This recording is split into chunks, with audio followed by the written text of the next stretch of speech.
ठरलं तर मग प्रेक्षकांनो, मालिका आता एका वेगळ्याच वळणावरती येताना आपल्याला दिसत आहे. आतापर्यंत आपण मालिकेमध्ये पाहिलं होतं की इकडे एक व्यक्ती मधुभाऊंना मारण्याचा प्रयत्न करते, कारण त्या व्यक्तीला सायलीच खरी तन्वी आहे हे मधुभाऊंनी सांगायला नको आहे. पण आता मुळातच त्या व्यक्तीलाच पकडल्यावरती सायली खरी तन्वी आहे या सगळ्या गोष्टींची पुष्टी होणार आहे. आणि सायली खरी तन्वी आहे हे ती व्यक्ती सांगणार आहे आणि तेच लपवण्यासाठी आता मधुभाऊंचा जीव घेण्याचा आपण प्रयत्न करत होतो हे ती व्यक्ती सांगणार आहे. आणि हे सगळं कोण करवतंय, काय करवतंय, या सगळ्या गोष्टींची उत्तरं मिळणार आहेत. आणि त्याच्यातच सचिन आता इकडे प्रियाच्या प्रेग्नन्सीची न्यूज सांगायला येणार आहे. पण तिला जेव्हा तसं अजिबातच घडणार नाहीये. या सगळ्यामध्ये प्रियाचा मात्र आता डाव एकदम उलटा पडणार आहे आणि प्रिया तोंडावरती आपटणार आहे. हो प्रेक्षकांनो, पण इकडे रविराजांना आपली लेक भेटणार आहे आणि लेकीला आता पूर्ण आपलं कुटुंब भेटणार आहे. पण ही व्यक्ती कोण आहे आणि या व्यक्तीने असे काय पुरावे सादर केलेत की ज्याच्यामुळे सायलीच खरी तन्वी आहे हे आता सगळ्यांच्या समोर आले. नक्की काय घडलंय, कसं घडलंय, गुंतागुंतीच्या एपिसोडमध्ये सगळं पाहायला मिळणार आहे. छोटासाच एपिसोड अजिबात चुकवू नका. इकडे अर्जुनला मात्र आता सायली नसल्या कारणाने चैन काही पडत नाहीये. त्याला आता कळतच नाहीये की आता सायलीला इकडे म्हणजे लवकरात लवकर यायला पाहिजे. आता सायली प्रतिमात्याकडे खूप दिवस राहिली, मी उद्याच्या उद्या भेटायला जातो आणि सायलीला आता सांगतो की ये म्हणून घरी, असं म्हणत अर्जुन आता त्या रात्री छानपैकी सायलीला आपण आणायचं असा विचार करत छानपैकी झोपी जातोय. आणि त्याच वेळेला आपण इकडे पाहतोय की सायली आता प्रतिमा आणि रविराज यांच्याकडे माहेरपणाला आल्यावरती प्रतिमा तिला काही पिक्चर दाखवते आणि अगं हेच चित्र होतं जे शेवटचं तन्वीने काढलं होतं. म्हणजे खरं तर या सगळ्यामध्ये तन्वी आता खूप छान छान चित्र काढायची, पण ज्या वेळेला अर्जुनचा वाढदिवस होता ना त्यावेळेला तिने हे चित्र काढलं होतं. आणि एकच नाही, या आधी सुद्धा ती इतकी चित्र काढायची म्हणून सांगू तुला सायली, म्हणजे आता बोलून सोय नाहीये, इतकी चित्र आता तिने इकडे काढलेली आहेत, असं म्हणत प्रतिमा मात्र आता या सगळ्यामध्ये तिला इकडे सगळी चित्र दाखवती आहे. आणि ही चित्र दाखवत असताना सायली आता डोक्यामध्ये विचार करते, मी ही चित्रे कुठे पाहिलेत, मी कुठेतरी ही चित्र पाहिलेली आहेत. हो नक्कीच नक्कीच मी ही चित्र पाहिलेत, असं म्हणत सायली मात्र या सगळ्यामध्ये ती चित्र कुठे पाहिलेत याचा आता आढावा घेत आहे. बरं, हे सगळं चालू असताना ती आपले डोळे बंद करते आणि डोळे बंद करून आता लगेचच ती आठवायला लागते. आणि त्यावेळेला तिला लगेचच आठवलेलं आहे की आपणच लहानपणी हे चित्र काढायचो.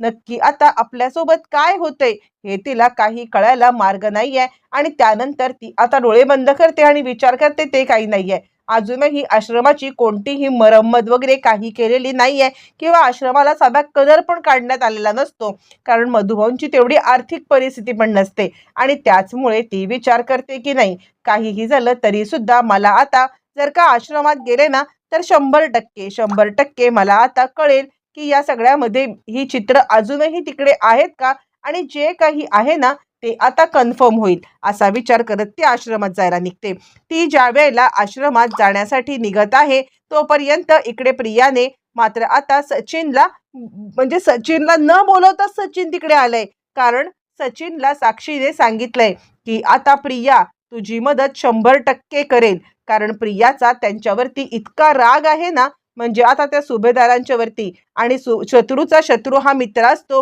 हे प्रियाला कुणीही सांगण्याची काही गरज नाहीये.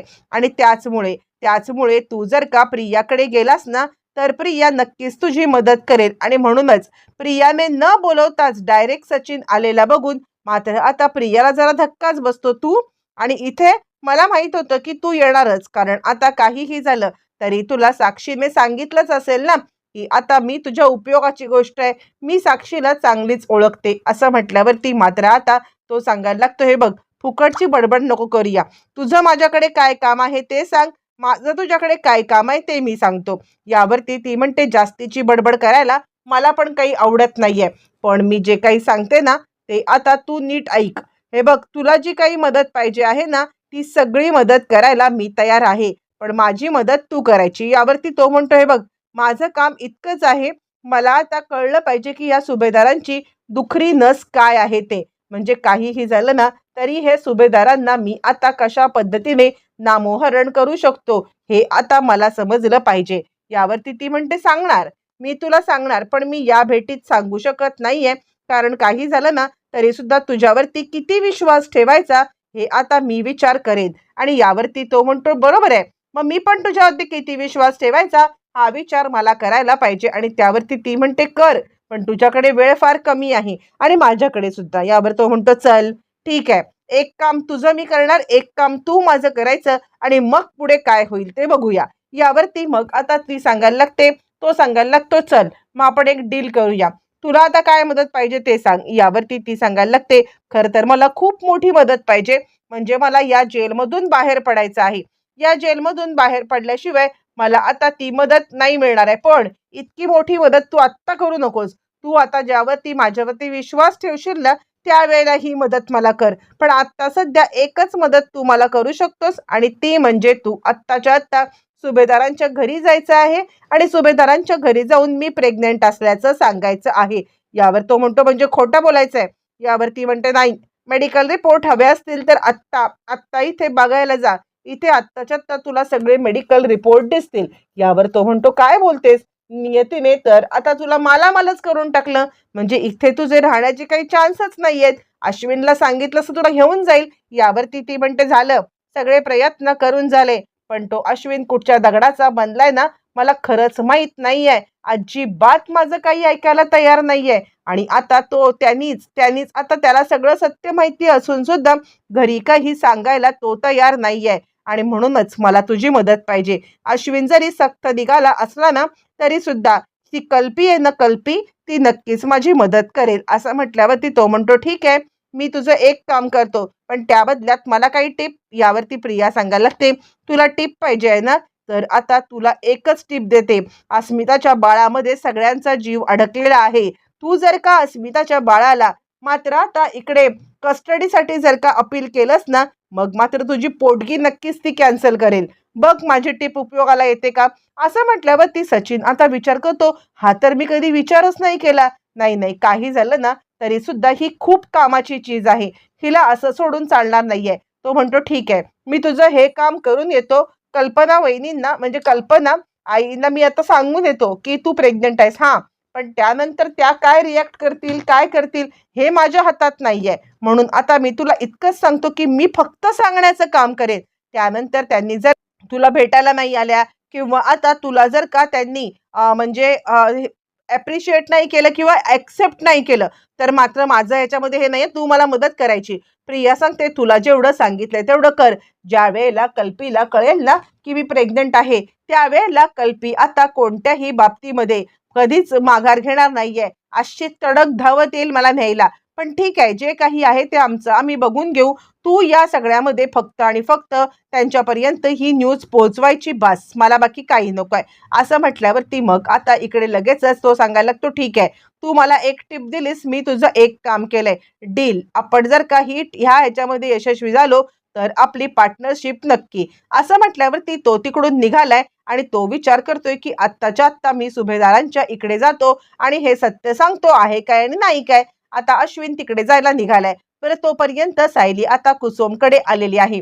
सायली कुसुमकडे आल्यावरती ती कुसुमला सांगते, कुसुमताई अगं ना मला ना आपल्या भिंतीवरती असलेली सगळी चित्र पाहायची आहेत जी लहानपणी मी काढायचे. कुसुम सांगायला लागते तू लहानपणी ज्या वेळेला चित्र काढायचीस ना त्यावेळेला कदाचित मी तिकडे नव्हते, पण मधुभाऊ सगळ्यांना सगळ्यांना ओरडून ओरडून सांगायचे साऊबाळांनी किती छान चित्र काढले, साऊबाळांनी किती छान चित्र काढले, आणि म्हणून मला माहिती. आणि त्यानंतर मग सायली ती सगळी चित्र पाहायला लागते आणि तिच्या डोळ्यासमोर आता चक्क अंधारी येते. तिला कळतच नाहीये कसं काय हे सगळं शक्य आहे. म्हणजे आता जी चित्र तन्वीने काढलेत ती सेम टू सेम चित्र आता मी इथे कशी काय काढू शकते, तिला काही कळायला मार्ग नाहीये. आणि त्याच वेळेला तिला छोटी तन्वी सुद्धा दिसलेली आहे.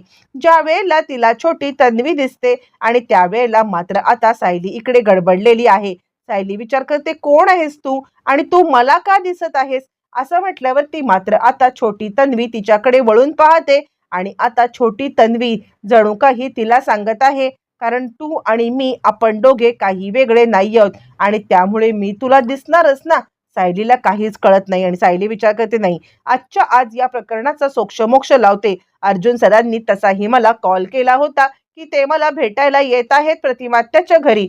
मग मी आत्ताच्या आत्ता अर्जुन सर आले ना की सगळ्यांच्या समोर आता हा विषय काढते आणि हा विषय काढल्यावरती मग आता नक्की बाकी सगळ्यांची काय त्याच्यावरती प्रतिक्रिया आहे हे सुद्धा मला समजेल. म्हणून आता सायली इकडे अर्जुनची वाट पाहते. पण सायली ज्या वेळेला अर्जुनची वाट पाहते आहे त्यावेळेला अर्जुन मात्र खूप मोठ्या संकटामध्ये इकडे आता अडकलाय. संकट म्हणण्यापेक्षा खूप मोठा आता घरामध्ये राडा झालेला आहे सुभेदारांच्या. ज्या सचिन सुभेदारांच्या घरी आलेला आहे. ज्या वेळेला सचिन आता सुभेदारांच्या घरी आलाय आणि त्याच वेळेला मात्र आता अस्मिता चांगलीच चिडले. काय गरज काय पडले तुला इकडे येण्याची यावरती. मग आता सचिन सांगायला लागतो, गरज म्हणजे या कारणासाठी की आता मला माझ्या बाळाची कस्टडी पाहिजे. यावरती ती सांगायला लागते, बाळ आणि तुझं कसं शक्य आहे? ज्या बाळाला 9 महिने मी पोटात ठेवलं, ज्या बाळासाठी एक काही तू कण केला नाहीस आणि त्या बाळाची कस्टडी मी तुला देणार? आणि त्यावरती मात्र आता तो सांगतो, हो, कारण बायोलॉजिकली मी त्याचा बाप आहे. तू माझ्या बाळाला माझ्या ताब्यात देतेस की नाही? असं म्हणत तो अस्मितावरती चांगलाच चिडलाय. हात उगारण्याच्या बेतात आणि त्याच वेळेला अर्जुन आणि चैतन्य मात्र आता त्याला चांगलेच पकडतात आणि खबरदार, अस्मिता ताईवरती हात उगारला तर आता गाठ आमच्याशी आहे असं म्हणत मात्र आता त्याला थांबवलंय. यावरती तो म्हणतो, हे बघ, तू कितीही बोललीस ना की आता या सगळ्यामध्ये बाळ तुझं आहे किंवा आता त्याला तू सोडणार नाहीयेस, तरी सुद्धा या बाळाला घेतल्याशिवाय मी इथून जाणार नाही म्हणजे नाही. मी कोर्टामध्ये केस टाकेन. तू आता पोटगीसाठी माझ्यासाठी केस टाकली होतीस ना, आता झालंय. तू माझ्याकडून पोटगी मागण्यासाठी हे केलंस. मी आत्ताच्या आत्ता या सगळ्यामध्ये तुझ्या आणि आता मी तुम्हाला हे सगळं कोर्टातच सांगणार आहे. पण मी तुम्हाला अजून काहीतरी सांगायला आलोय. तुमच्या घरात बॉम्ब फोडायला आलेलो आहे असं म्हटल्यावरती मात्र आता लगेचच अर्जुन म्हणतोय, हे बघ, तुझं काहीही गोष्ट आम्हाला ऐकायची नाहीये. आत्ताच्या आत्ता इथून तू चालता हो. यावरती तो म्हणतो, बिलकुल नाहीये. मी इथून कोणत्याही परिस्थितीमध्ये चालता होण्यासाठी आलेलोच नाहीये. काहीही झालं ना तरी सुद्धा आता इकडे सत्य सांगितल्याशिवाय मी जाणारच नाहीये. आणि त्याच वेळेला तो सांगायला लागतो, हे बघ, हे बाळ तर मी या घरातून नेणारच, पण तुमचं हक्काचं सुभेदारांचं बाळ या घरात येणार आहे ना, त्याच्याबद्दल विचार करा. आणि त्यावरती मग आता इकडे सांगायला लागतो तो. यावरती कल्पना म्हणते, ए तू निघ इथून. आमच्या बाळाच्या बद्दल काही बोलायचं नाहीये. सायली प्रेग्नेंट आहे आणि त्याबद्दल तू काही बोलू नको. यावरती तो म्हणतो, सायली प्रेग्नेंट आहे ना, तिच्याबद्दल मी बोलायलाच आलेलो नाहीये. तुमची तन्वी आता तिकडे प्रेग्नेंट आहे ना, तिच्याबद्दल बोलायला आलोय. असं म्हटल्यावर ती सगळ्यांनाच खूप मोठा धक्का बसलाय. हे काय नवीन आता हा करतोय? आणि कल्पना मात्र आता या गोष्टीवरती विश्वास ठेवत नाहीये. चालता हो इथून असं म्हणत अर्जुन त्याला तिकडून हाकलून देतोय. घरातल्यानी कुणीच विश्वास ठेवलेला नाहीये. त्यामुळे आता इकडे सचिन विचार करतोय, काय नक्की म्हणजे हे वर्कआउट होणार आहे की नाही होणार? आणि तितक्यातच पोलीस आता त्या माणसाला घेऊन तिकडे आलेले आहेत, ज्या माणसानी मधुभाऊंवरती हल्ला केलेला आहे. मधुभाऊंवरती हल्ला करणाऱ्या माणसाला ज्या वेळेला पोलीस घेऊन आलेत आणि त्याच वेळेला अर्जुन म्हणतो, बोल, कुणी पाठवलं होतं, का पाठवलं होतं? आणि त्याच वेळेला तो माणूस सांगायला लागतोय, मला पाठवण्याचं कारण व्यक्तीपेक्षा कारण महत्वाचं आहे. सायली खरी तन्वी आहे ही गोष्ट मधुभाऊंना माहिती आहे आणि ती गोष्ट कुणालाही समजू नये याच कारणासाठी मला पाठवण्यात आलंय. एका पाठोपाठ एका गोष्टींचे असे काही उलगडे प्रेक्षकांनो झालेत की या सगळ्यामध्ये धाबे दणाणलेले आहेत सुभेदार परिवाराचे. सायलीच खरी तन्वी आहे हे सत्य समोर आले, पण पुरावा अजूनही येणं बाकी आहे.